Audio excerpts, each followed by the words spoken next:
Buckle in, sports fans. You're listening to The William Haynes Show. The program will be starting in just a couple of minutes, so grab your popcorn and get ready to enjoy the show. While you're waiting, make sure you're following us on social media at WHBC Stream and staying tuned to WHBCStream.com. We're so glad to have you today on the program, and we'd love to hear from you. Drop us a line on Twitter or call the show 352-639-0036. And thanks again for tuning in.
HBC. Well, it is a good evening to you and how you be. William Haynes here, you there, here on this Friday night at 9:38 with 52 seconds to go right along with it. You are listening to The William Haynes Show, streaming live from the WHBC studios in Clearwater, Florida. Just wanted to give you guys the number to call in before we get started. It is 352-639-0036. We have a line open for you at WHBC Stream is the Twitter if you want to tweet us your thoughts. Probably one of the most exciting William Haynes shows that we have had in quite some time. We have just come off the breaks of a Rays 1-0 win over those New York Yankees. The Tampa Bay Rays improved to 6-7. Those Dark Empire Yankees dropped to 9-4. It was an exhilarating game. There is so much to talk about, and while I go on this lengthy preamble here, just wanted to give you the number to call one more time. It is 352-639-0036. We'd love nothing more than to hear from some fellow Rays fans, as, again, one of the best shows that we are going to have in quite a while. Also, a lot of hockey to talk about. There was some upsets. Montreal and the Chicago Blackhawks have both clinched major upsets and will advance to the real playoffs here. Also on the monitor, we have the Marlins up 4-1 on the Mets. And there's some other ongoing MLB action. We do sports updates on the 20s, so we'll probably give you some baseball scores right at 10 o'clock. Again, the number to call, I'll give it to you one more time, 352-639-0036 at WHBC Stream is the Twitter. We have a chat feature on Spreaker.com as well, and I cannot delay it any longer. Tonight's Rays win 1-0 again over the Yankees in the first of a 4-game set. There'll be 2 tomorrow in a doubleheader that we'll preview, as well as Sunday's contest. But coming into this game, the Rays were coming off a loss, a 5-0 loss, in fact, to the Boston Red Sox. Things were not looking great. They had split that 2-game set there on Monday and Tuesday on the Trop. They had an off day yesterday to kind of get geared up for this series against the Yankees, which really is the most crucial series that the Rays have had today. They're going to go on a lengthy American League East stretch where they play, let's see, almost 6 AL East teams in a row. But you have the Yankees at the Trop here. Going into tonight's game, the Yankees were up 4 games on the Rays, so hypothetically, if the Rays take all 4 of these games, they'll be tied for first place in the American League East. So really cannot understate how big a deal this series is. The Yankees were coming in pretty hot. They had lost yesterday's game to the Phillies, I believe by a score of 5-4, but they had looked good. Again, Aaron Judge had 7 home runs. He had hit, I believe, in 5 or 6 straight games. This is a lineup that was red hot, and you hold them to only 2 hits. The Rays were stringing outs as they went along. It was Blake Snell getting the start. He was expected to try and go 4 or 5 innings in tonight's game. He had talked about in the days leading up to his start today how big a deal it would be for him and the Rays to beat the Yankees. It's always a big deal, as I think it was the Red Sox in years past, but I think right now the Yankees are the Rays' biggest rival just because of the relevancy of the Yankees and how much division titles they've won the past however many consecutive years. The Yankees have been the team to beat in the AL East. The Rays almost getting there last year, but couldn't quite finish the season strong enough. They had to settle for a wild card. And again, this year, the top 2 teams in the American League East and potentially a third wild card team will make it out of the AL East. So it's not as big a deal winning the division as it was in years past, but it's, again, still such a big deal. Again, Blake Snell going into this game expected to go 4 or 5 innings. He only went 3, no hit ball, gave up a couple of walks, and struck out 5, including 4 straight. It started in the first inning. He had a couple of leadoff walks. Those were the 2 came from. He threw 59 pitches, 32 of which were for strikes. Again, a short pitch count. I don't quite understand what went into that decision. Although now, I can't smash cash for it. Of course, you get 2 out of Kittredge after Snell goes back to the dugout and he gives you 2 perfect innings. So again, I can't really complain with the way it was executed. Cash was aggressive, as he tends to be, going early to the bullpen, especially in such a big game. Just wanted to give a disclaimer here real quick. I did not watch this entire game. I did listen to the whole thing on the radio. I was not at home, but I did. I was glued to the radio. I got just about the first 8.5 innings of the game on the radio, and I was able to come home and flip on the TV to catch Yoshi Tsutsugo tagging up from third, which ended up being the game-winning run in the bottom of the 8th inning. So, with that being said, listening on the radio, I could tell Blake Snell's control wasn't all there. That's been a struggle for him. Can't trust the fastball, and then the off speed becomes predictable and all that. We know the struggles from there. He comes out dealing the fastball, I think as hot as 97 miles an hour out of the hand. But they were all high, and according to Dave Wills and Andy Freed on the radio, they were significantly high and easy takes for the Yankees. You can understand his strategy, going fastball is high, and then his really tight slider, and he's got a curveball and a changeup that he works off of that as well. The curveball actually struck out Aaron Judge twice, not necessarily his signature pitch, more so the slider. So he goes the fastball is high, works the sliders low, and the fastball is high. That were balls was ultimately what took him out of this game. Again, 59 pitches, 32 were for strikes, goes 3 innings pitched, does not allow any hits, which is really impressive. I mean, I'll give you the lineup here, a really, really impressive New York Yankees lineup that is really hot top to bottom. They do have some guys struggling, but it was LeMahieu leading off, followed by Judge and Hicks, Stanton cleaning up, and then Voit and Torres. Then the 7-8-9 is Gio Urshela, Gary Sanchez, and Mike Tauchman. And Snell was able to go through that lineup without any damage, really. Again, struck out Judge looking on a curveball the first time, and then the second time up, struck him out on the same curveball, got Judge to swing there. So I think with Snell, you like what you see. The Yankees, obviously, a team that he's struggled against, not so much in the trot, but his career numbers against the Yankees aren't great. He only goes 3 innings. I am a little bit disappointed in the fact that this is probably going to hinder him, at least for a couple more starts. The way they were building him up, I believe his first start he goes 2 or 3, and then I think against the Orioles it was, 3 or 4. So you're trying to get him built back up to 4 and 5, and then eventually, 6 and potentially 7 innings. We're still a couple of starts away from that. Only having him pitch 59 times hinders that. But obviously in a 60-game season, we are now, I believe, a quarter way through the season or thereabouts. You have to be aggressive, and Cash knew that. Ultimately, I'm going to applaud him for that. This was a short-term move, I believe, to pull Snell. You sacrifice him getting built up in exchange for a chance of keeping yourself in this ball game. Again, let's not forget, this is a Rays lineup right now that is really struggling. And again, one run tonight, that nothing's changed. I know it's a really great Yankees bullpen. They are missing some pieces. Ottavino surprisingly taking the loss tonight. They have Aroldis Chapman is out.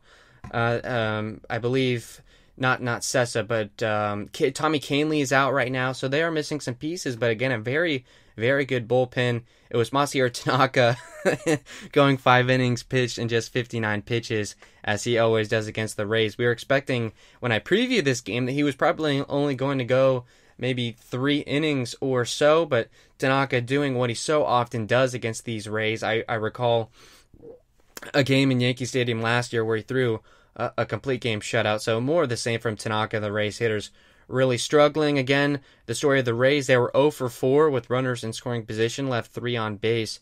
So from that standpoint, it hasn't gotten better. Obviously, you have to like how you feel about the Rays right now. Again, the number to call if you're listening, and we thank everyone that is. The number to call is 352-639-0036. We have a line open, and again, would absolutely love nothing more than to hear from you. At WHBC Stream is a Twitter. You can tweet us some thoughts on there as well, and then there's a chat feature built in to Spreaker.com where you can share your thoughts. So again, Blake Snell, we're still a couple starts away from him being fully stretched out. Cash makes the early move to the bullpen. Snell gives you 3 scoreless, a couple of leadoff walks, but that's it. And then up comes Andrew Kittredge, and he gives you 2 perfect innings, no walks, no strikeouts, and obviously no hits. 24 pitches, 18 of which were for strikes. This is an Andrew Kittredge that is obviously not a fan favorite of the Rays, at least going into this game. He's kind of been on the outs for the past couple of seasons, a guy that kind of comes in and mop-up duty, whether the team is up a lot late or they're down a lot late, that can just give you innings and get you through a ball game.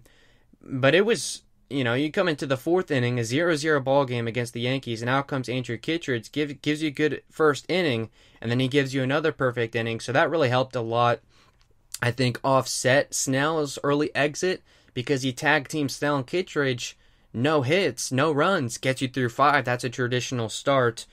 We do have a tweet here from one of our listeners. I'm going to read it right now.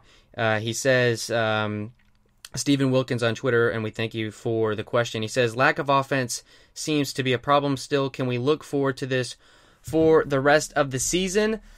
My answer to that in a short way would be no. I think Kevin Cash is still... he's still mixing and matching the lineups. He hasn't found what he likes. I know Cash is not a guy that keeps a lineup consistently, but I think he struggled to find a combination that works. I'll give you the lineup from tonight's game. Meadows leading off. He goes 0 for 4, so not a great couple of games for him. Meadows leads off, followed by Lau and Diaz. You have Choi cleanup, which I'll talk about that in a second, I don't love. Followed by Wendell, Tsutsugo, and then at the bottom you have Adames, Kiermaier, and Zunino. And I'll give you a couple problems with that lineup right now. First of which is having G-Man Choi hit cleanup. He goes 0 for 3 tonight with a strikeout. He's now batting 133 on the year, 250 on base percentage. Choi, a guy that Cash tried in the leadoff spot. I don't love him there either. And he's batted cleanup, I believe, the last handful of games or so. Choi, early in the season, of course, that right-handed home run, and he had a pinch hit appearance, I believe it was that road trip. It was either in Atlanta or in Baltimore where he came in a pinch hit situation and drove some run-ins. So I get the understanding that he can be a clutch player in that regard, but I don't love him in the cleanup spot. He's not great driving runners in, and at least right now, it goes 0 for 3 again with a strikeout. I would rather see a guy like Renfroe. I understand he's out of the lineup tonight because you want to load up the lefties against the righty Tanaka. I get that, and I do like how the Rays line up against righties more so than lefties. I like their lefty bats a lot more, so it was a little disconcerting to me that they did not get any runs off Tanaka. In 5 innings, Tanaka gives up just 1 hit, does not walk anybody, 5 strikeouts again. When you go 5 innings pitch, give up 59, only throw 59 pitches, That's really the thing right there. Again, I didn't watch the game, but what I could tell listening on the radio is, I guess, a guy like Tanaka, he starts off pitching you at the knees, obviously the bottom of the strike zone, and then he works down. Like, for example, Snell, in early in counts, will throw the high fastball and then throw the slider off of that. So the fastball has your eyes go up, and you throw the slider down to try and trick him up. For Tanaka, he starts at the knees. He's already starting low as you can go in the strike zone, and then he works even lower than that to keep the eyes down more. And I know he got a couple of strikeouts tonight on some high fastball. So certainly fooling the Rays lineup. And to your point about maybe how this struggle could continue through the season, the scouting report on the Rays is this lineup top to bottom does not hit off-speed pitches well.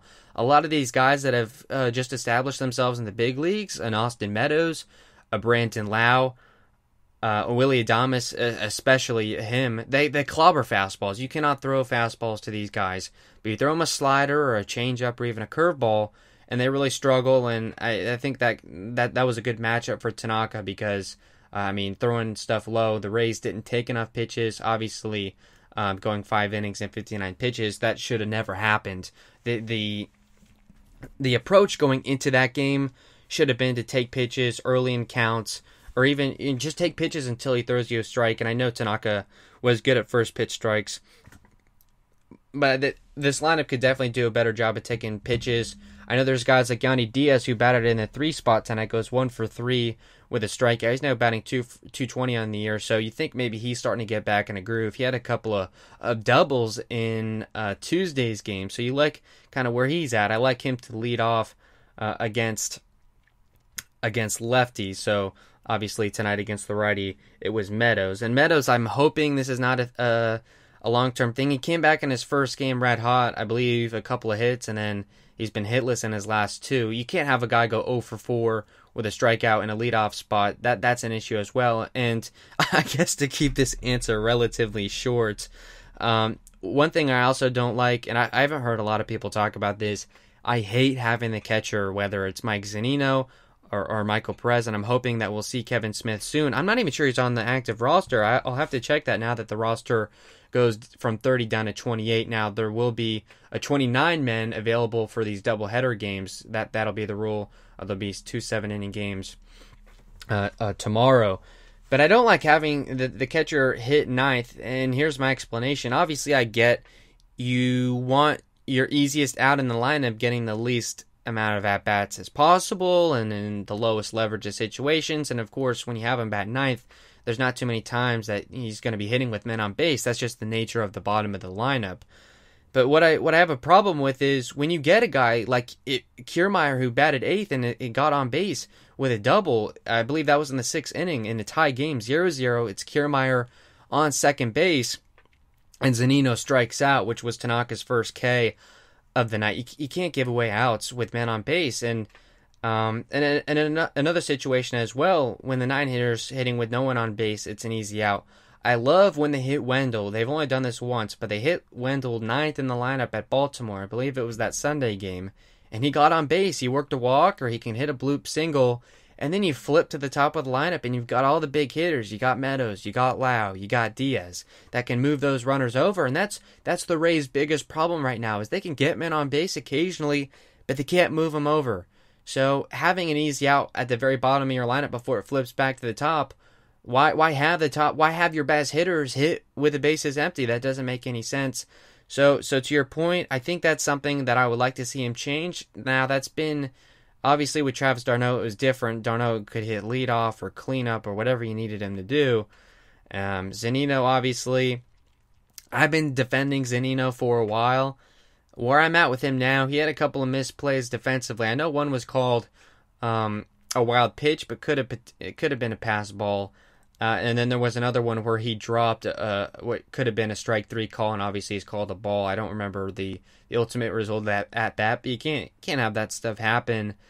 As Zunino is not going to be triple plus, A plus defensively. He's batting 071. He's only getting on base less than 20% of the time. There's no need to have him in the lineup. I understand Michael Perez, he has not, I think he's only started 30 or 40 major league games. I understand you can't just force him into a role of, okay, now you're an everyday big league catcher. You have to ease him in. But I like him with the lefty bat. He came in a pinch hit situation and hit the sac fly, the go-ahead sacrifice fly, to drive in Tsutsugo from third base. And that's where I think the Rays should go. If you're going to have a catcher bat ninth, give Michael Perez a shot. Having the gimme out Zunino, especially hitting ninth, I would prefer him to hit seventh or eighth. I understand that that's not conventional logic, but I would rather have a guy in the ninth spot that could either move runners over or just get on base. And, right now can do neither of those. I'm looking at the matchups for the rest of this weekend's games. It's going to get a little weird. We don't know exactly how it's going to line up on Saturday. Conventional nature would tell you that you would play your starters in the first game of the doubleheader, which would be Tyler Glasnow for the Rays and Garrett Cole of the Yankees. The explanation of that, of course, being that those are two prized pieces of those two teams, especially Cole for the Yankees, but also Tyler Glasnow of the Rays. Guys that you can't get getting hurt in a weird spot. It makes sense to have them pitch at 2:10 on Saturday because, it's the fixed time and they can go through their routine of getting ready. If you haven't checked it out, definitely shout out Momentum, a channel on YouTube. Trevor Bauer's doing some vlogs, the starting pitcher for the Cincinnati Reds, and that's a really good outlook at what a starting pitcher goes through, and he shows some of his routine. So conventional logic would tell you the first game of that doubleheader would be Glasnow and Cole, so that'll be a right-hander in Garrett Cole. So I would love to see Michael Perez catch in the first game, and I know you don't have a catcher play both games of the doubleheader, so and then it would be James Paxton, the lefty, in the second game if they decide to go, or I believe they're saving Paxton for Sunday. They want to go a bullpen day. So I would definitely have Perez catch in the first game on Saturday and do Zunino in the second game, because in a bullpen game you don't know. There's no telling what's going to happen. We are at 9:58, a couple of minutes away. We're going to go to the sports break a little early, though. We do have a good clip from Kevin Cash that I'll play when we come back, talking about some of the new rules that I listened today that I thought was really good. The number to call, I'll give it to you again, is 352-639-0036. Call us in the break if you please. We would love to hear your thoughts. At WHBC Stream is the Twitter.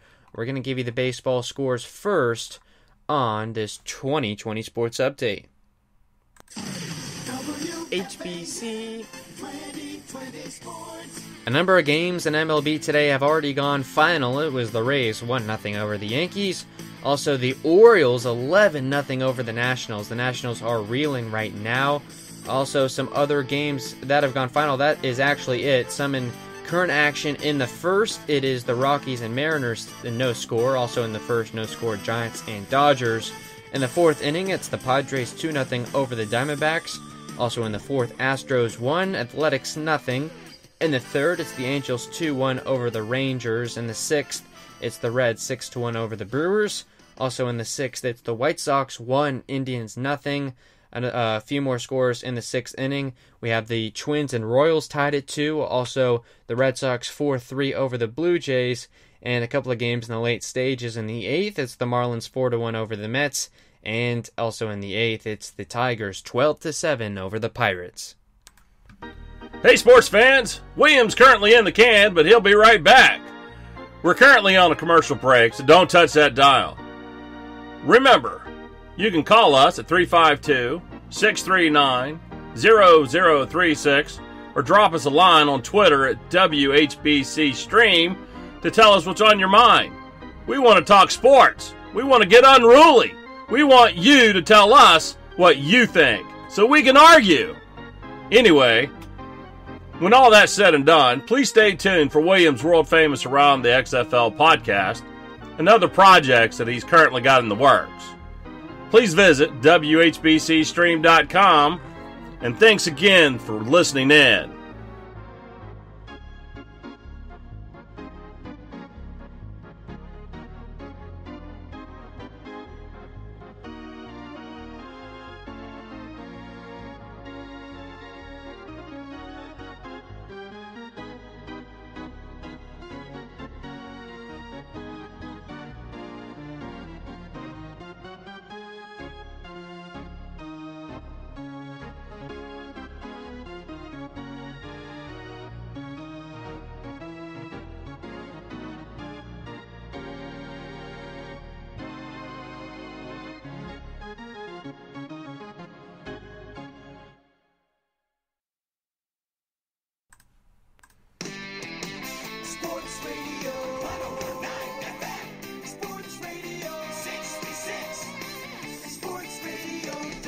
WHBC. And at 10:01, we are back on the William Haynes Show, talking everything Rays baseball. Of course, their 1-0 win in exhilarating fashion over those New York Yankees here on this Friday night. We'll probably go maybe another half hour. Call it another hour. We have a bit to talk about. Obviously, we don't go Saturday or Sunday, so we'll have to preview and talk about some of those games that we will see against the Yankees, of course. Well, we're going to miss the next three, and so it'll be a busy show as well on Monday, recapping those. The number to call if you want to talk Rays is 352-639-0036. We have a line open. We'd love to hear from you at WHBC Stream is the Twitter. Also, we have some NHL to talk about, some series that have gone final, but we'll get to that a little bit later. We'll do that at 10:20. We'll give you the update on those. Again, we're talking some more Rays. When we left, it was about in the fifth inning or so. It was Snell giving the Rays 3, Kittredge 2. Again, at that point, it was still a 0-0 game. In the sixth, it was Peter Fairbanks getting through an inning, gives up a hit, and strikes out 1. So you get a clean inning from him, thankfully. Fairbanks, a guy that I would like to see, honestly, open or that would be probably either Saturday, one of Saturday's games, or Sunday's game, as Yonny Chirinos. I can't believe I have not mentioned this. He has gone on the 10-day injury list, retroactive to the 3rd of August, with right tricep inflammation, so he's going to be out for a little while, and you think they may have to get him built back up and all that, so it might be a little while until we see him, and that means, depending on how you feel about the opener, I kind of like it, actually. I mean, Chirinos obviously is a big loss, but I've missed the opener a little bit. We'll start seeing that again as the fifth starter. I think it works out. The Rays caught a break in the fact that Chirinos right now was your fifth starter, so you like the way that lines up with your bullpen, because if you have to tax him on that fifth day, you have Charlie Morton the next day, who at this point I think is ready to give the Rays some length. I like where he's at right now. We will see him on Sunday against the Yankees. Hopefully he can give them a good start. And I'm all over the place, so I want to get back to the game. So it was Fairbanks with the clean sixth, and then in the bottom of the sixth, it was Kevin Kiermaier who went 1 for 2 tonight with a walk. It was a double, I believe. I want to say it was either with 1 or 2 outs, so he's on second base, obviously in a 0-0 game. Zunino strikes out, Meadows makes an out, and then I believe it was Lau to pop him up and end the inning. Yeah, that is right, because that was the only at-bats with runners in scoring position. It was Zunino going 0 for 1, Meadows 0 for 2, and then Lau 0 for 1. So the team in total was 0 for 4 with runners in scoring position. So at that point, end of 6, still a tie game. I was a little concerned at that point because a tough Yankees lineup against a bullpen for the Rays that hasn't been great. You're like, all right, well, the Yankees are going to get on the board here at some point, and this is where it gets really exciting. I want to make sure this was in the 7th. Out comes Diego Castillo, a guy who's had 4 clean appearances, a guy that I've been lauding to get more playing time, and I mentioned a caveat to that maybe Kevin Cash knows something we don't. I'm not sure this constitutes as that. Castillo has not been great in his career against the New York Yankees. Also, Jose Alvarado right now is on the paternity list. His child was just born, so he could be back, I guess, as soon as maybe later in this series. They call up Sean Gilmartin, a pitcher that Cash said could go about 4. I don't know if that means 4 against the Yankees. But you maybe see him behind an opener. You also have Trevor Richards getting called up, and Jalen Beeks that could probably get you a couple innings clean right now. Again, he's the team leader in strikeouts, which is kind of crazy if you ask me. So Castillo comes out in the 7th and immediately walks the first 2 batters. So in a 0-0 game, it is 2 on with nobody out, including a runner in scoring position. And from that point, it was Castillo did get a fly ball. It was a diving catch in left for Meadows. So good to see a guy, Meadows, plus defensively, saving probably at that point a run, depending on how you look at things. The inning would have been a disaster at that point. So he gets you the out. So it's 2-on with 1 out and a tie game. And out comes Nick Anderson. Obviously only 1 save as a Ray, but has been their best relief pitcher. I think you can't really argue that. But obviously with 1 career save, or one Rays career save, he comes out in the most high leverage situation. I think that's what he will be remembered as, a Ray, is not necessarily in the 9th, but in those really big spots in the 7th and the 8th that I think was really bigger than the moment in the 9th inning, just because you come in with 2 runners on base and only 1 out. And of course he ends up getting out of the jam. It was a strikeout. And then I believe he did walk a man. It went from 1-2 to Urshela, and Urshela ends up walking. And then they get out of it. It was a weak ground ball to Wendell at second. Or no, it was to Adames at short. And he throws over to third base to Diaz to get Tauchman at third base, I believe it was, to get out of that inning. So you go from first and second with no outs to getting out of the inning clean. Big applause to Nick Anderson there. I think he really has to be the MVP of this ball game. The Rays would not have had a chance without him, and I look forward to listening to WFAN after I get on the air here. That is the radio station in New York City, to just to hear, and I recommend you do the same. You can stream it online for free, just to hear the Yankees fans whine and cry about how they lost to the poverty Rays. So I absolutely love the underdog story. Love all of that. Nick Anderson getting out of a huge jam. So at that point, you're through 7, and this is where the concern comes in. I don't believe Oliver Drake was available tonight. You're a little short-handed on relief pitchers. You've already used up Castillo. You've already used up Anderson. Again, I told you, Jose Alvarado was not available. So you look at, you have a guy like Chaz Rowe available. Obviously, Ryan Thompson they just sent down. They don't want to use Trevor Richards because he's going to be more of a bulk inning guy. Jalen Beeks, I guess, maybe could have been available for use, but Chaz Rowe really was the only guy there. So he comes on in the 8th and gets through a clean inning, which thankfully for the Rays, I mean, Rowe has not been great. He gave up that walk-off hit in extras to the Orioles. Obviously not all his fault. He came in with runners on base, and again, after the game he talked about the flawed extra inning rules, and for a relief pitcher you can't really argue that. But he comes in and gives you a clean 8th inning, and at that point, to me, I felt like the Rays were trying their luck a little bit, because a guy like Rowe that's had struggles, okay, he gets you a clean inning against the Yankees, but who do you have in the 9th? And again, they were limited on the bullpen. And then we go to the bottom of the 8th, and it was, I want to make sure, obviously, because I wasn't watching the game, I don't have my notes. I want to see who it was so I can give proper credit to them. That was the bottom of the 8th. So it was Yoshi Tsutsugo walking to get a man on base. Adames strikes out looking. Then Kevin Kiermaier walks. So that sends Tsutsugo to scoring position at second base. Again, bottom of the 8th, no score. This game was up for grabs.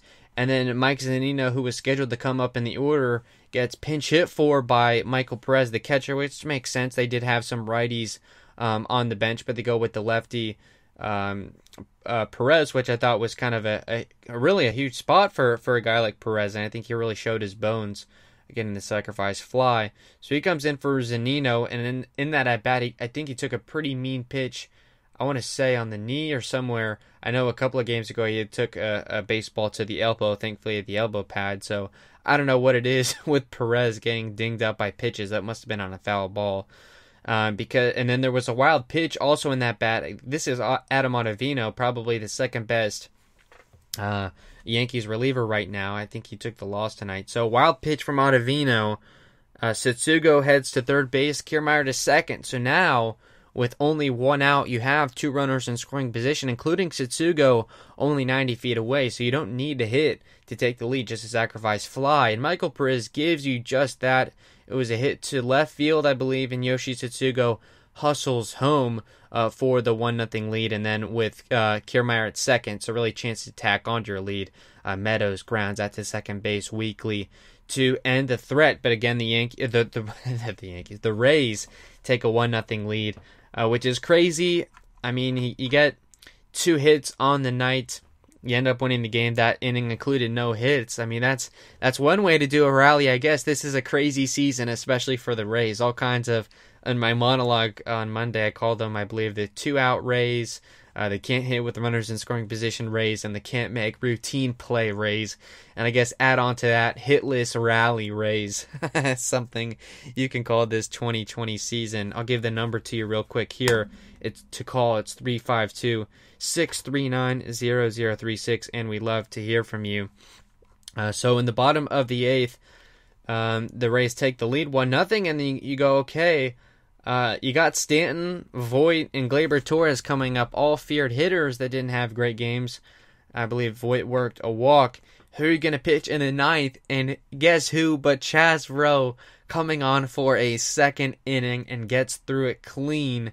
Stanton fouls out to first. It was Choi underneath it. He gets Voit to strike out swinging, and then Gleyber Torres flies out weakly to center in an exciting play where Wendell and Kiermaier almost collided to end the game. So again, the Rays 1-0 over the Yankees. It's too soon to say that, obviously they're going to get this thing turned around. We'll have to see after the weekend series, but here on a Friday night, you can't ask for anything better if you're a Rays fan. It was really as good of a contest as you could ask for. I'm going to have to go back and watch the film, honestly, because I listened to most of it on the radio, and David and Andy called a great ball game, of course, as they always do. And just again, I want to give credit to Rays pitching. Not only have they shut down the Red Sox lineup earlier in the week, at least on the Monday's game, as Rosario hits a double off the wall. Looking at the Mets game, they're down 4-1 in the 8th, so we'll keep our eye on that. And then again, also some hockey to talk about. LeMahieu, who came into this game batting .422, he worked a leadoff walk against Snell and ends up going 1 for 3. And this is really what stands out to me. You want to talk about a key to a victory. Aaron Judge, 7 home runs on the season, goes 0 for 4 with 3 strikeouts, including 2 for Blake Snell, two guys that are pretty close. Saw him on Instagram Live during the offseason and stuff during the All-Star game. So Snell getting the better of Judge, which if you had asked any Rays fan, probably would not have predicted that. Judge in the 2 spot going 0 for 4 with 3 strikeouts.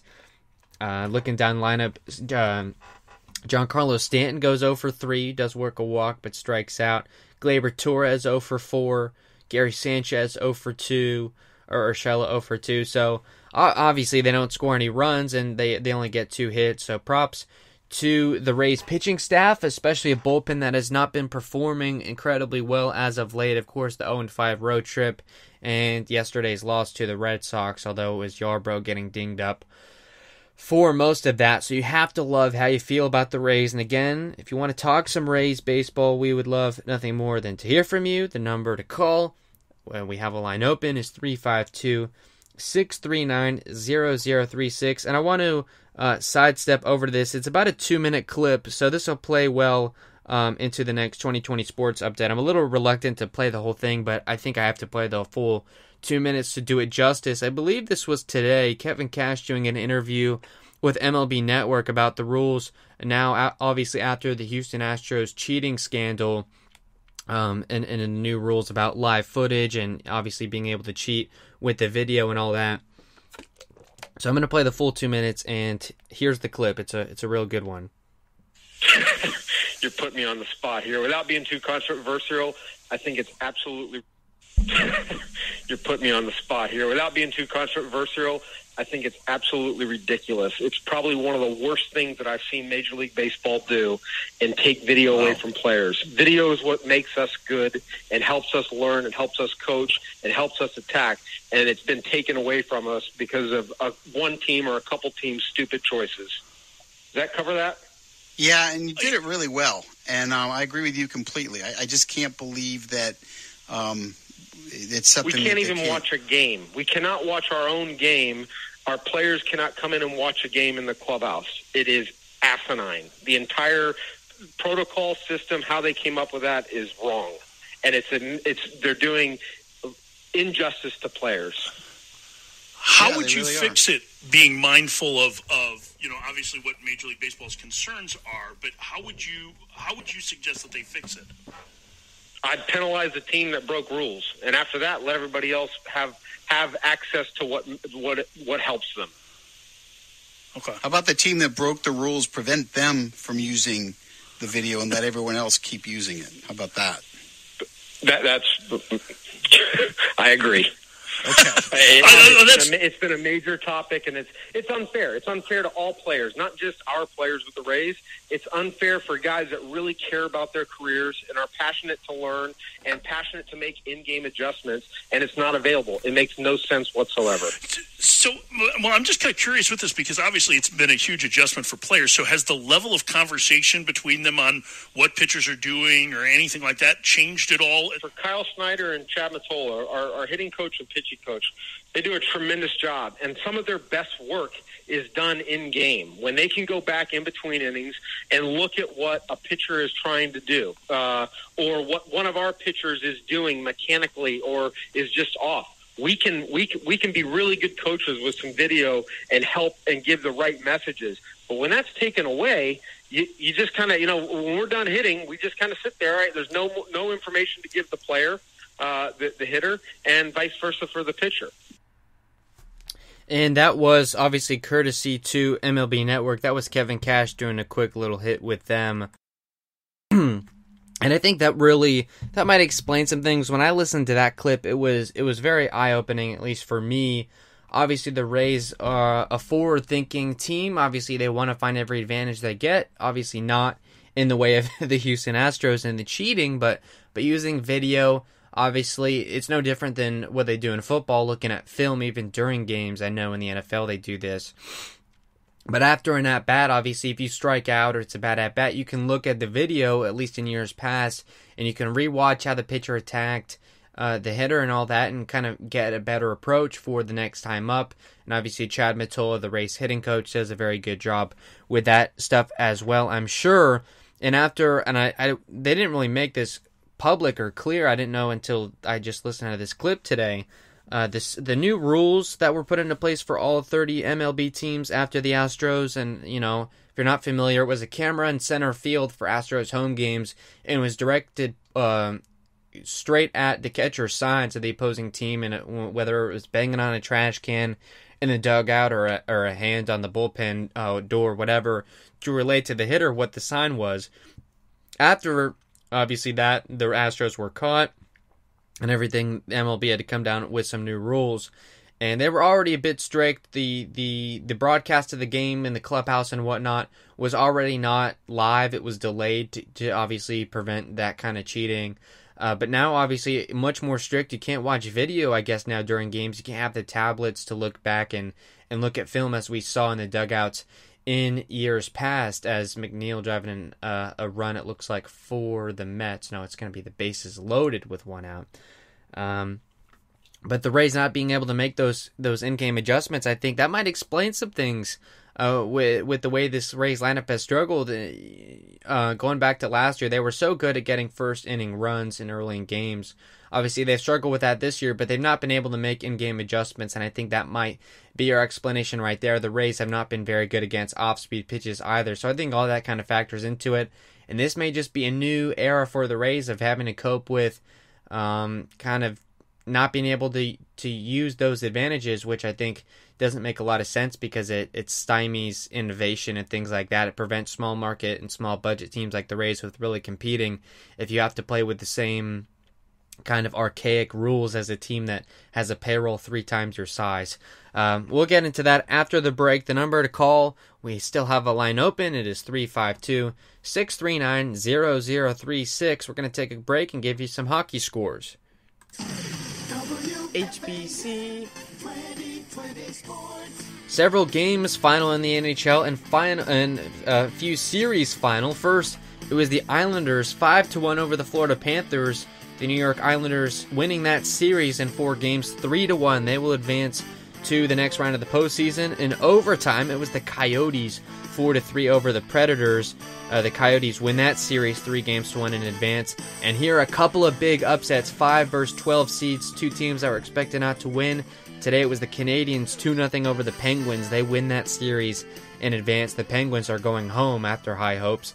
And also the Blackhawks 3-2 over the Oilers. The Oilers and Connor McDavid are headed home, and the Blackhawks, at 6 games under 500, advance to the next round. A game still in action. It's the Blue Jackets 3-0 over the Maple Leafs with just 4 minutes left to go in this game, so they look to win this game and advance to the next round and eliminate the Maple Leafs. And later tonight at 10:45, it's the Canucks versus the Wild. The Canucks lead that series 2-1. Hey, sports fans! William's currently in the can, but he'll be right back. We're currently on a commercial break, so don't touch that dial. Remember, you can call us at 352-639-0036 or drop us a line on Twitter at WHBC Stream to tell us what's on your mind. We want to talk sports. We want to get unruly. We want you to tell us what you think so we can argue. Anyway, when all that's said and done, please stay tuned for William's world-famous Around the XFL podcast and other projects that he's currently got in the works. Please visit WHBCstream.com, and thanks again for listening in.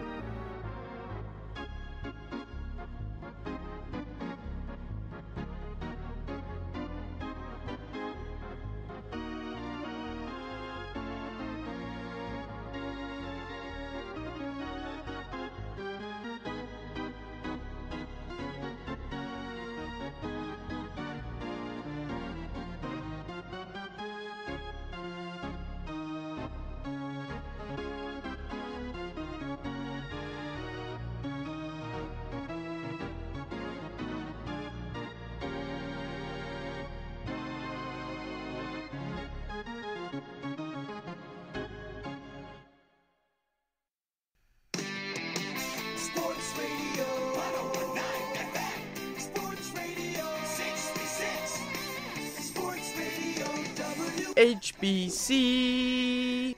And at 10:23, we are back on the William Haynes Show. We'll talk some more Rays, and remember, you can call the show at 352-639-0036 at WHBC Stream is the Twitter. We gave you the hockey scores during the break, and I want to talk a little bit more about that because there was really some huge things that went down today. I was trying to track down NHL correspondent Aaron of the William Haynes Show. We'll probably get him on next week after the full postseason is settled. Of course, there'll be some game fours tomorrow and some of these games going final. So it was the Islanders. That this wasn't a surprise to us, at least. It was the Islanders winning that series in 4, so they'll advance. And I think the big takeaway from that, really how they shut down the Panthers' offense and the Panthers' power play that had been so good. I think the Islanders are going to be a tough team, especially for us in the William Haynes Show. What's irrelevant to us, the Tampa Bay Lightning.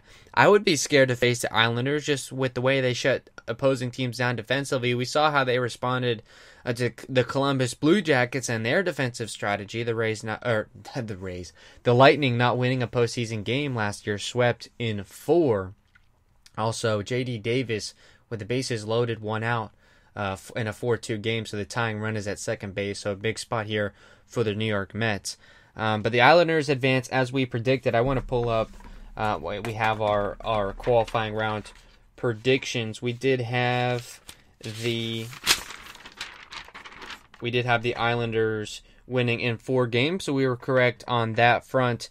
And these we'll talk about the upsets here. The Canadiens winning the series 3-1 over the Penguins. I didn't watch these games, so we'll have to ask Aaron next week on really what went down. But a huge upset, a 5 versus a 12 seed. The Penguins with Sidney Crosby. Obviously, they had some issues with the goaltending, and the Canadiens with good old Carey Price. But the Canadiens came into the playoffs at 31-40-9. One of the teams that people pointed to as saying they let too many teams into the postseason, and look what they did. We had the Penguins winning this one in 5. And instead, it was the Canadiens winning it in 4. So really in shocking fashion. I'm not quite sure what their potential is moving forward. Obviously, shutting out the Penguins in an elimination game for them tells you everything you need to know about their defense and about Carey Price and the goaltending. 22 saves for him tonight. He was the number 1 star. And then as we move over to the West, it was the Blackhawks winning that series in 4. Totally did not see that one coming.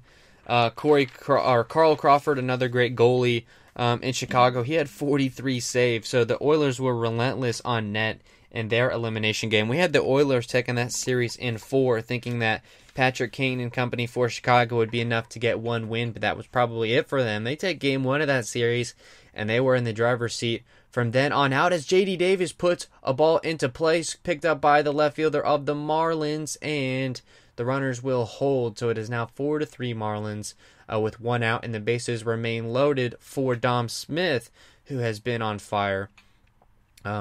The Marlins, who have won, I believe now they're 6-1, so they have the best record in the major. So I guess this is a pretty big game for multiple reasons. And of course, J.D. Davis, another clutch hit for the Mets. And one other series, I don't think it's that important, that has gone final as wow. The Maple Leafs had just put up 2, so we'll have to get that game up on the board here real quick, because that'll be a game in the final stages. It was the Coyotes winning the series over the Predators 3-1. Again, I don't think there's many takeaways from that. I don't think the Coyotes have much potential moving forward. I didn't like the Predators either. So I think the Coyotes will make an early exit. We don't know who their opponent will be just yet, so we'll have to wait. Again, I believe on Monday we'll know how all of the matchups line up, and we'll get Aaron to break down all of that. And then we did have, so there's a couple series still. Also, I believe this was yesterday that the Flames won their series against Winnipeg. We did have the Jets taking that one, so we were wrong on that one. On Saturday, it is going to be just a couple of round-robin contests. The Golden Knights and the Avalanche, and the Lightning will play against the Flyers at 8 o'clock. The Lightning are in the driver's seat right now for the 1 seed. Not that it matters much, but good to see them picking up some wins. And then on Sunday, it's a couple qualifying games, and then it will be, if the Maple Leafs can come back, they're down a goal with about 3 minutes left. They have put up 2 goals in just a couple of minutes, so this has really turned out to be an exciting game. They have gone empty net here with a minute and a half to go, so that'll be exciting to see. And also Dom Smith in an 0-2 count. So if the Maple Leafs can find a way to come back, it'll probably have to be an overtime. Game 5 will be on Sunday, and if necessary, Wild and Canucks. So not a whole lot that is yet to be determined. And then on Monday, there's no game scheduled. So by that time, all the round robins will be set, and all the qualifying rounds will be set, and we'll know the full postseason slate. So that'll be a great time to talk and really preview, because this is where it really gets interesting. We go to the traditional 1-8 seeds now that the qualifying rounds have been completed, so we'll know how this will shape up. I'd be really surprised if Columbus wins this series. I mean, obviously they've only got a minute left to kill, but the Maple Leafs, with their offense being so good, and I guess Columbus just doing more of what they do, as Dom Smith fouls a pitch away at 0-2. So that's what we know right now from the hockey. Islanders advance, Coyotes advance, Canadians will advance, and the Blackhawks. And then tonight, Vancouver will have a chance to advance if they can beat the Minnesota Wild. Again, the number to call is 352-639-0036. Probably just go maybe another 10 minutes unless I run long. We'd love to get some calls in here in the final few minutes of the program. So the number there again, I'll give it again, 352-639-0036. And just to give some brief basketball talk, it was the Pelicans over the Wizards tonight, Spurs over the Jazz, Grizzlies over the Thunder, Nets over the Kings, and 76ers over the Magic. So not a whole lot left to be determined. I believe just about another week or so to go. In the Eastern Conference, the Nets have locked up the 7th seed, so it is now just between the Magic and the Wizards for the 8th seed. That's pretty much all there's left to be decided, and the Magic are 7 games up. So somehow the Wizards are still mathematically alive, but it looks like it'll be the Magic getting there at the 8th spot. And in the West, it is a 6-team race for the 8th seed, as the Mavericks have locked up a spot. It's the Grizzlies, Trailblazers, Spurs, Suns, Pelicans, and Kings all for that spot, and they're all within about 3 games of each other. So that'll be really exciting to watch. Dom Smith records an out, so it'll be the bases loaded still with 2 gone now. The Mets down a run in the 8th. It's do or die time for the Mets, and it is the former Ray, the Buffalo, Wilson Ramos, at the plate to face Nick Vincent, as the score has just gone final. Wow, I can't believe I missed it. I totally blew it. The Maple Leafs found a way to tie the game, so it's headed to overtime. So at the end of the 3rd period, so I guess now we'll have to see. We'll have to stay on the air to see how that overtime game, because I think that would be the turning point of the series if the Maple Leafs find a way to win in overtime. They were down 3-0, I believe, with like 5 or 6 minutes to go in the game. So the Blue Jackets completely blow it, and the Maple Leafs have a chance here to stay alive. It's a 2-0 count here to Wilson Ramos.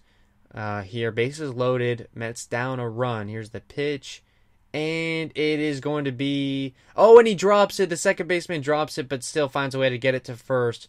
Ramos didn't hustle down the first base line, so the Mets will leave them loaded. They get a run, but they're still down 1 at the end of 8. It is the Marlins 4, Mets 3, as we are a little bit... call us a closet New York show. Obviously not a Yankee show. We do watch the Mets a little bit, so the Rays do come first. Again, if you want to talk some Rays baseball, we'll be on a little bit longer now with the Maple Leafs game. The number to call is 352-639-0036, and just had a couple of news items to go. It was Florida Governor Ron DeSantis is pushing to reschedule the Florida State football game. I'm not sure how he's going to be able to get that done. I guess I can give you a history lesson now. It's funny enough, there was whoever was the governor at the time, I believe in the 50s, was the one that forced Florida and Florida State to play each other.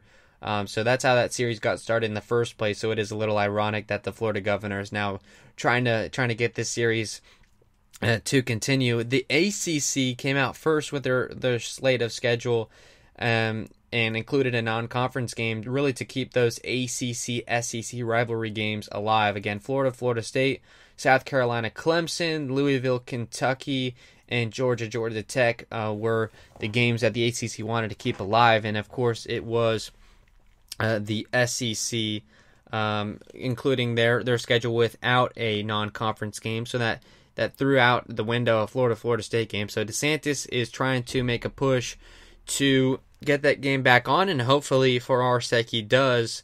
In a regular year, Florida would be in Tallahassee, where I will be in just about a week now, starting off as a student. So very exciting times, and hopefully there will be a Florida State game. I want to find if it is on ESPN Florida State schedule for this year, because we did get the dates, and I think I want to point out for a couple of reasons.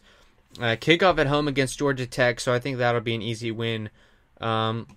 Notable games in week 3 at Miami, so you get them early, and then you have an off day, or an off week, I should say, before playing Notre Dame in South Bend. So that I would chalk that up as a loss for the Noles going to Notre Dame in week 4 that early on in the season.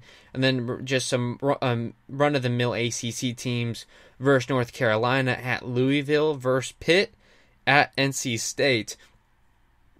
And then the next week, you're playing Clemson in Tallahassee, however, but Clemson will be coming off of a bye week, and Florida State will have just come off playing in NC State. So I think playing Clemson, I think ultimately helps the Noles, because it obviously first-year head coach Mike Norvell gives them a chance to learn the system and get used to kind of everything. The Noles should be in as good of a state as they will ever be at that point in the season, November 21st. But I wouldn't be surprised if Clemson was, with a 10-11 game schedule, if they were 7-8-0 or whatever the case is. So they'll probably be rolling, but a good matchup in Tallahassee. And right now they have announced about 25% capacity, so if there'll be fans at that game, that would be pretty neat. And then they close versus Virginia and at Duke. So relatively, we knew the opponents, but now with the schedule at Notre Dame early is going to be tough, especially, you do get an off week in between, but then that 2 games in 3 weeks at Miami, at Notre Dame, is really going to test that team early on. But they do have a little bit of a warm-up, 2 straight home games versus Georgia Tech and versus Samford. So hopefully they'll be 2-0 heading into Miami. In the game, the Mets game, they bring out Edwin Diaz, even though the Mets are down, to try and keep him scoreless. The Marlins are up on the Mets 4-3 again on top of the ninth. Diaz has got a 1-2 count to Logan Forsythe. And then intermission, I don't know how long it's going to last. The Maple Leafs and Blue Jackets are tied at 3. The Leafs came down from a 3-0 deficit with just about 6 minutes, I want to say, in regulation. So we have to stay on the air, I would hope. I mean, overtime is only about 5 minutes, 3-on-3. You would think the advantage at that point goes to the Maple Leafs. They can get Austin Matthews and company, that number one line, 3-on-3. That would think Toronto would come out. And if the Leafs do win it, they tie this series 2 games apiece in one of the few of these qualifying rounds that will go to 5. There's already been some sweeps. Surprisingly, the Hurricanes sweep the Rangers, and I believe there were a handful of others. Also, another news item, we do have the Cubs-Cardinals series that was supposed to start today was postponed over another positive test. The St. Louis Cardinals, I believe Paul DeJong, Yadier Molina, some other some headline kind of names had tested positive, but obviously they quarantine those, and you bring up some guys. So they were hoping to get, I think the Cardinals have only played like 5 games at this point. They were trying to get them back in action at home against the Cubs, and the Cardinals had another positive test. So the Cardinals will be done through the weekend. So they have not played a game in about a week. But if it's anything like the Marlins, I'm sure they'll rip off some wins coming off the break. Diaz did get a strikeout looking for the first out, and I believe Diaz has looked good in his last couple of relief appearances as he looks to build himself back up to be the Mets closer after he lost the job early goings in the season. We'll end the show previewing the next 3 Rays-Yankees game. Of course, there's a 2-game doubleheader on Saturday. It looks like it'll be Tyler Glasnow v. Garrett Cole, and then in all likelihood potentially a bullpen game for both teams. And then on Sunday, if that works out that way, it will be Morton and James Paxton on Sunday afternoon. Again, we'll be off the next 2 days, but we'll be back on Monday recapping a Rays and Red Sox game from Fenway. And that'll be a Yarbrough v. Eovaldi matchup. So the Rays seeing Eovaldi once again. So lots to talk about on Monday. That'll probably be a lengthy show. We are going to head to a 2020 sports break. I already gave you the basketball scores. We have nothing else really to talk about. We do have a handful of baseball scores to give. So we'll give you that. We'll give a short break. Remember the number to call, 352-639-0036. HBC.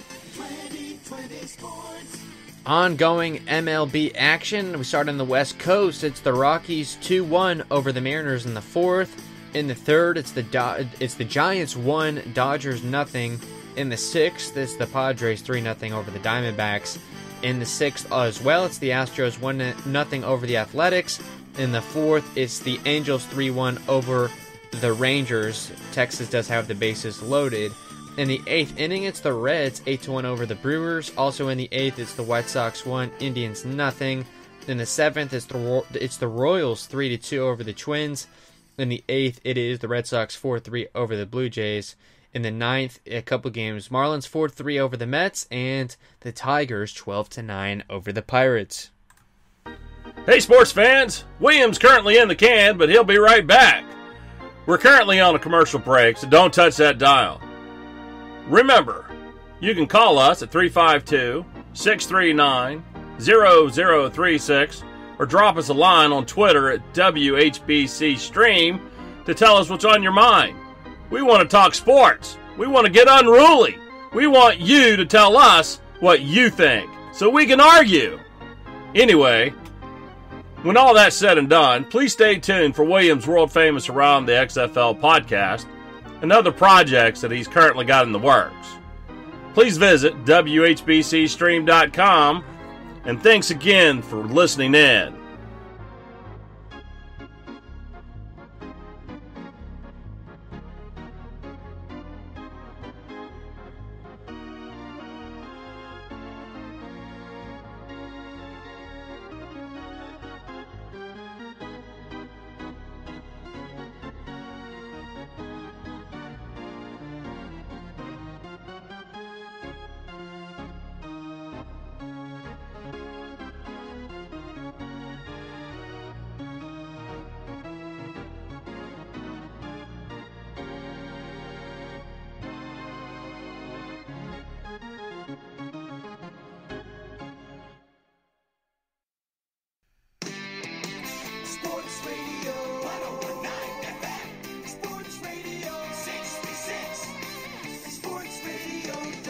HBC.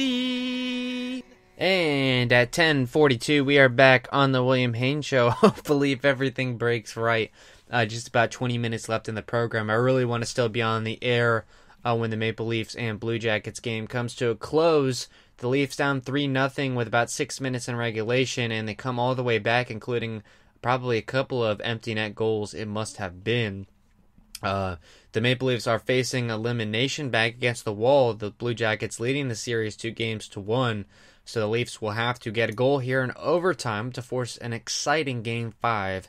That would be on Sunday.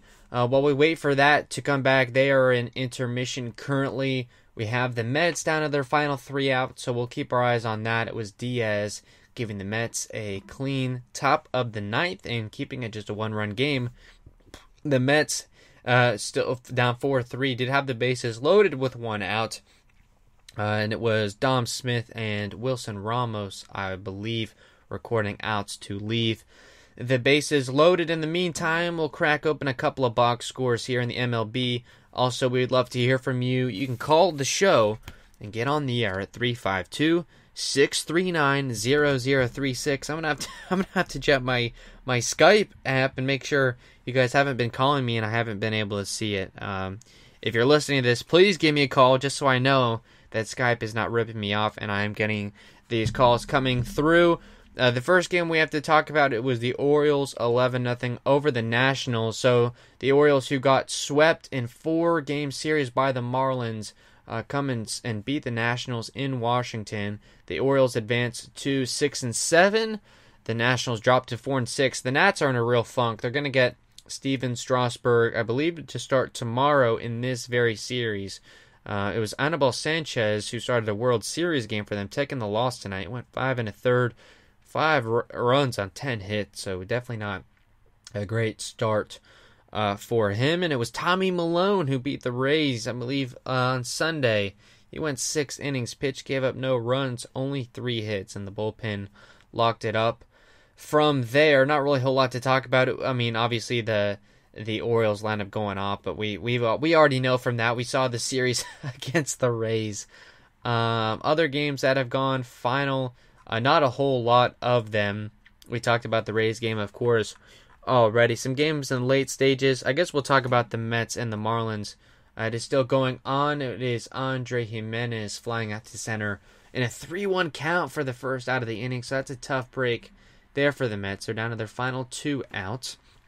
The starts for them, Michael Wacha, one of the Mets starters, gave him 5 innings, 4 earned runs on 6 hits. So, if I'm not mistaken, I'm sure he'll end up taking the loss. And then it was a bullpen day, it looks like, for the Marlins. Amazing how they're stringing things together, losing so many, including 3/5 of their rotation, according to John Hyman. I was listening to an interview he did. So the Marlins, I mean, they're really just surprising some people right now. They're 2 outs away from beating the Mets.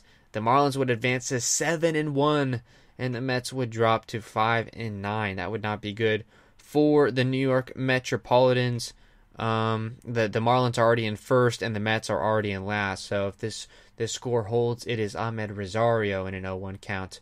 That is what we will see as he fouls one away, and now the count is 0-2. Some games late stages. The Red Sox 4-3 over the Blue Jays. I know Hyunjin Ryu got his first his first win of the season a couple of days ago. So I guess congratulations are in order to him. It was Ryan Weber getting the start for the Sox, 3 innings, and Tanner Roark, 3 innings as well. So not a whole lot of note there. Looking at the scoring, it was a Biggio homer, Verdugo for the Red Sox homer, Bo Bichette with a double, and Guerrero Jr. doubling. So some hits for some guys that you would expect to be getting hits right now.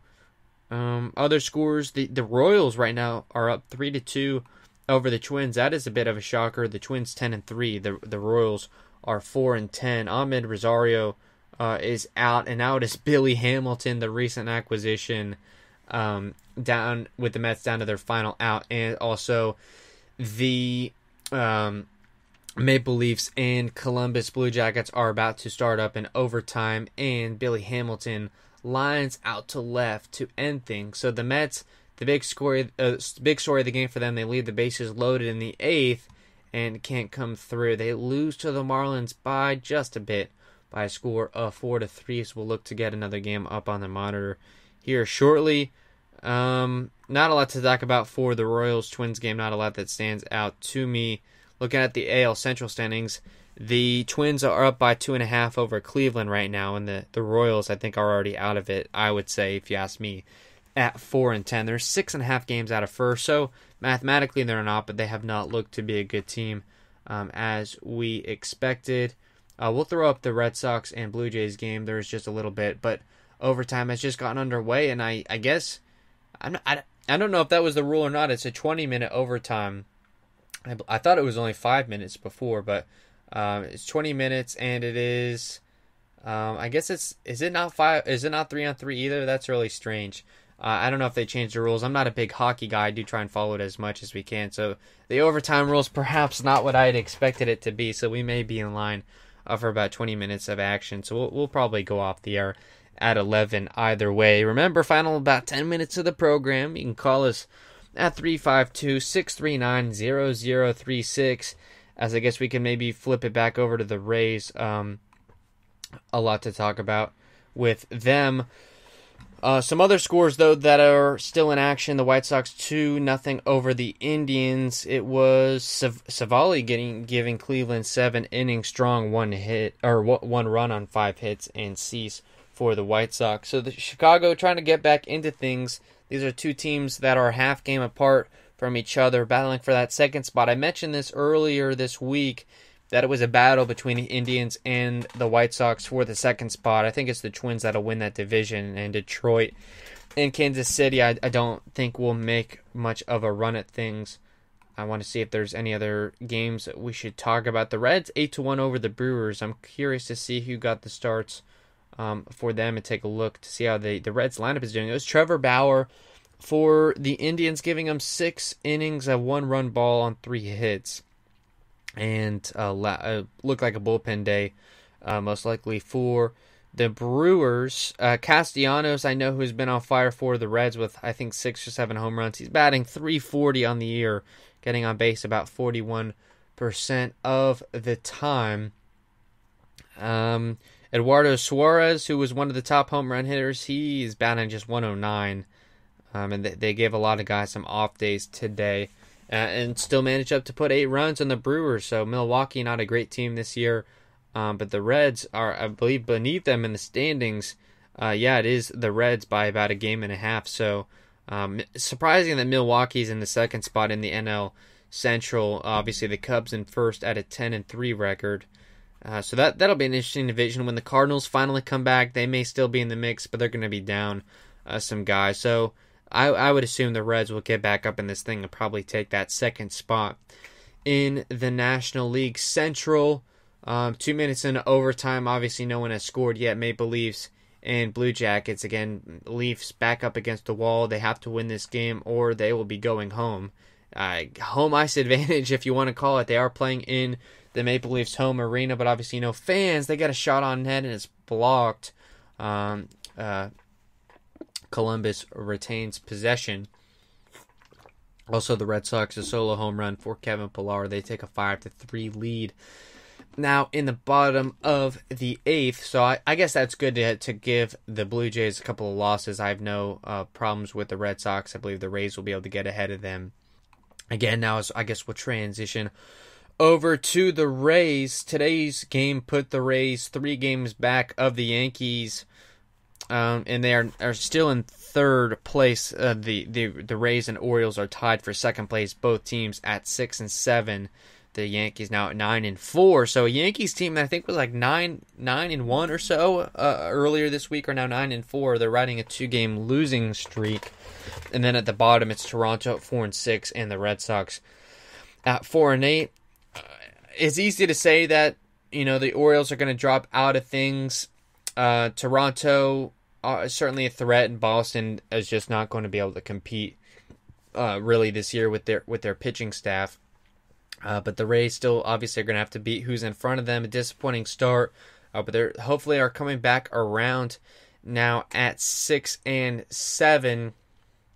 In a perfect world, they win these next 3 games and they are tied for first place with the Yankees, but then they have this brutal stretch, most brutal stretch, honestly, of the season upcoming for the Rays. Obviously, you have 3 games in 2 days with the Yankees, and then you go on the road.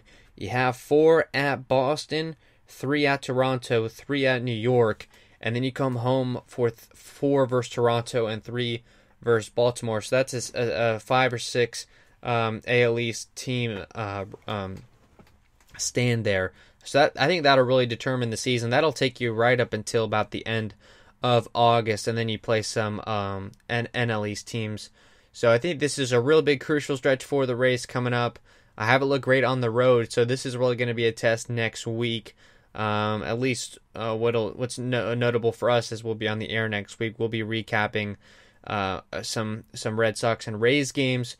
We're going to be on the air a little bit later, it looks like, next week as the Red Sox get another double off the wall. So it looks like they'll be able to put this one out of reach over the Blue Jays. Also, it was a shot wide on net for Columbus. Again, tied in overtime. 15 minutes left. It'll go. I know. At least it goes to a shootout after that. But the rules of overtime, I guess, have changed maybe for the playoffs. I'm not exactly sure about that. That would be my guess, as they changed it for the postseason, and it was a block on net for Columbus. So, also of note, the games, it looks like only at Boston. The games will be starting at 7:30, so we'll be on the air really, depending on how the games go, an entire hour later. Usually we're about on at 10 or so we'll be on at 11. So Monday night will be tough. We'll probably be on until about 12 or maybe even 1, recapping some Rays Yankees games. But after that, maybe try and keep them short. Final 7 minutes of the program. The number to call, 352-639-0036. We're on the air really to try and wait out this Maple Leafs and Blue Jackets game again. The Jackets can win in advance, and the Leafs can win and force Game 5. They came back from 3-0 late in the third period, so the Leafs having the momentum right now. John Tavares with a shot blocked right there, so the game obviously will continue. Previewing this weekend's game, there is a lot to talk about in that regard. With the Rays winning 1-0 today, it was 3 innings from Snell, which was not as much as we expected. They got 2 from Kittredge, so expect him to be out probably for both games tomorrow. Fairbanks could go. He pitched an inning. Castillo obviously only threw 14 times. That's not good. 14 pitches, 4 of which were for strikes. He had 2 walks. So I don't love how he's looking right now, but I would expect him to make an appearance in at least one of the games. It does change a little bit right now because doubleheaders obviously are only going to be 7 innings this year instead of a full 9. I don't think you can get a full 7 out of Glasnow. I'm sure the Yankees will try and get 7 strong out of Garrett Cole. And the way he looked against the Rays in the playoffs last year twice, I would not expect anything else. So at least the Yankees will be set up nice for their bullpen day in the second game. The Rays, on the other hand, are going to probably be a little more taxed. I don't know how they're going to line things up. The Rays, obviously, Yanni Chirinos is out, so it would have to be 2 bullpen days in Game 2, which makes sense. The scheduled start is about 5:10, but it's, I think, 20 minutes after the first game is concluded. So, again, Glasnow v. Cole. Let's see the records and the ERAs on those guys. Garrett Cole is, what would you expect? In about 18 innings pitched, he's 3-0 with a 2.55 ERA. And Glasnow, on the other hand, in about half the amount of innings pitched, about 9. He has gone no decisions for him yet, a 3.12 ERA. Glasnow's appearances, let's see his starts. He's only started 2 games. He started that 14-5 win over the Braves. Went 4 innings there, and in his last start last Saturday in that overtime loss to the Orioles, he went 4 2/3, gave up 2 earned runs on 3 hits. So if he went almost 5, you could probably try and get 6 out of him as you continue to stretch him. But of course, against the Yankees, pitch count is going to be hard to come by, and we may be looking at about a 5-inning start. And now that I say that, in a 7-inning game, instead of a 9, you'd be happy to get 5. And at that point, now that I'm saying it out loud, You may make an early move to the pen depending on how Cash feels about the matchups. We'll see. Glasnow, I believe, has looked decent against the Yankees in his career, has not faced them very many times. I know he got hurt early in last season in a game, in fact, against the Yankees. I think that was like May 19th of last year. So you think in a 7-inning game, if Glasnow can get you 5, maybe 6, depending on how things are going, that would set you up very nice for the bullpen. It does not look like Jose Alvarado will be ready. So you look at guys who pitched today. Rowe will be out tomorrow, I can tell you. Kittredge will be out tomorrow. Fairbanks, I think they want to save maybe for game 2. So I would expect Castillo and only Anderson if it's in a 7-inning game, only if it's a safe situation would be my guess. Other guys that you could come off the bench, I don't think they want to use Sean Gilmartin. I don't think they want to use Trevor Richards. Jalen Beeks is a guy, especially if Glasnow only goes 3 or 4, I would expect to see Jalen Beeks for about 2 innings. That's maybe how that will end up lining out. So I like how obviously facing Cole in 7 innings and the Rays offense being the way it has, that's going to be tough, but I like the way the pitching matchups will work. Glasnow can get you, and then you've got the bullpen. And then where things get tricky, I think, is in the second game. It looks like it with Yonny Chirinos being out and the Yankees a NASA bullpen day. I expect the Rays to go with an opener, which is going to be a different look. We've only seen openers in 9-inning games. In a 7-inning game, I think it works even more to the Rays' advantage. You get a guy like, I would honestly like to see Peter Fairbanks for an inning, maybe 2, depending on how things going. He pitched a clean inning here tonight, threw only 15 pitches, 8 of which were for strikes. So maybe him to open. I'm trying to think. They don't really have anyone else that would be an opener candidate. Obviously, Kittredge, a guy that's opened before. Diego Castillo, a guy I would like to maybe open. I know he has experience doing that, so maybe you give Castillo the nod. Obviously, makes sense out of the gate, the flamethrower. Also, 11 minutes left in overtime. A nice shot blocked by Columbus. So still no score in OT. It was off the skate of a Blue Jacket defender and off the pad of the goalie there. So that could have been it for this game. The Maple Leafs had it and couldn't get the shot in net. So in game 2, either Fairbanks or Castillo. I'm trying to think of who else would be available out of the pen. It looks like Ryan Thompson will be the 29th man. I don't believe they have to activate him. I know they sent him down in some roster moves. So he'll be available during the doubleheader as you do get an extra man. So he's a guy I would expect to see in game 2. So let's just play it out this way. You get an inning from Castillo, and then Sean Gilmartin, a guy that they called up.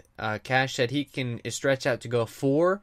Obviously, 4 against Rays prospects is a lot different than 4 innings against the New York Yankees and probably the best, well, not probably, the best lineup in baseball. So I think they're really going to have to get creative. I would expect maybe 2 innings from Gilmartin, and then you maybe go 2 innings for either Trevor Richards or Jalen Beeks. I would expect them maybe to use Jalen Beeks in game 1 as their bullpen is a little limited right now.